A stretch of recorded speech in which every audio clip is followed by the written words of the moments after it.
तर पहा आपल्याला आज इंग्रजी अक्षरे आणि त्याचे उच्चार पाहिजेत. काय पाहिजे? इंग्रजी अक्षरे. पहा काय हे इंग्रजी अक्षरे व त्याचे उच्चार. इंग्रजी अक्षरे व त्याचे मराठीमध्ये, इकडे लक्ष द्या, मराठीमध्ये इंग्रजी अक्षराचा उच्चार काय होतो हे ज्यावेळेस आपण शिकतो त्यावेळेस आपल्याला इंग्रजी वाचायला मदत होती. समजलं? कशासाठी मदत होणार आहे? इंग्रजी वाचायला. समजलं का सगळ्यांना? कोणाकोणाला इंग्रजी वाचायची? तर त्याच्यासाठी आपल्याला काय शिकायचं? अगोदर इंग्रजीचे अक्षर आणि इंग्रजीच्या अक्षराबरोबर त्याचे काय शिकायचे? उच्चार. मग इंग्रजीच्या समजा ए चा उच्चार काय होतोय? अ. ए चा उच्चार काय होतो? लक्ष द्या. आता हे ए काय? हे याचा उच्चार काय होईल? त्यानंतर हे बी, बी चा उच्चार काय होईल? त्यानंतर सी, सी चा उच्चार काय होईल? आणि त्यानंतर डी, डी चा उच्चार काय होईल? त्यानंतर ई, ई चा उच्चार काय होतो? ई, एफ चा उच्चार काय होईल? जी, जी चा उच्चार. त्यानंतर एच, एच चा उच्चार. त्यानंतर आय, आय चा उच्चार. ई, त्यानंतर जे, जे चा उच्चार. त्यानंतर के, के चा उच्चार. यल, यल चा उच्चार. त्यानंतर यम, यम चा उच्चार. त्यानंतर एन, एन चा उच्चार.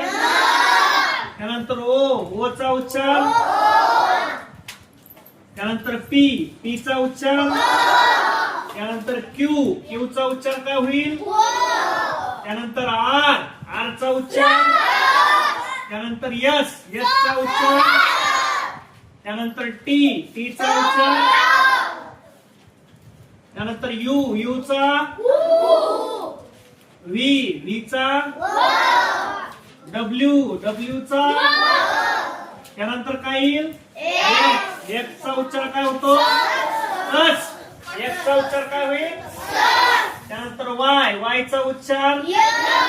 आणि झेड, झेड चा उच्चार. आता हे इंग्रजीतले 26 अक्षर आहेत. किती अक्षर आहेत? 26. या 26 अक्षराचे आपण काय शिकलो? उच्चार. काय शिकलो?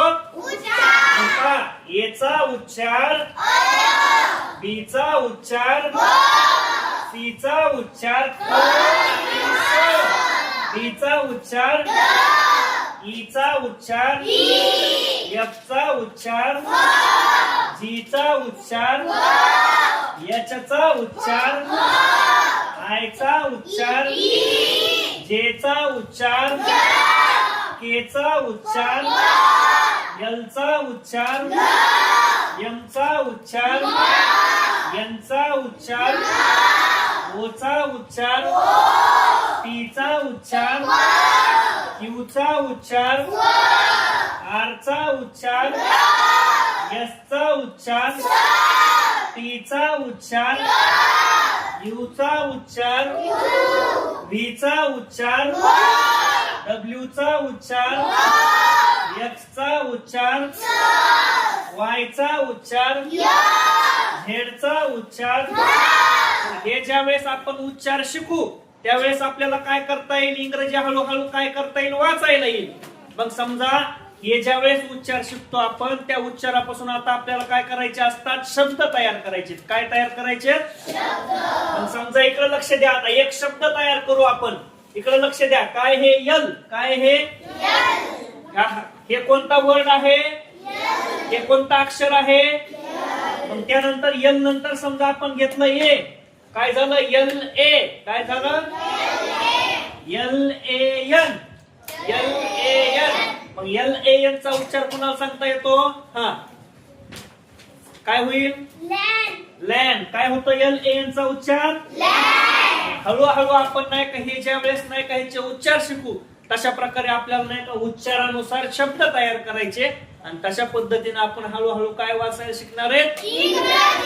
समजलं सगळ्यांना?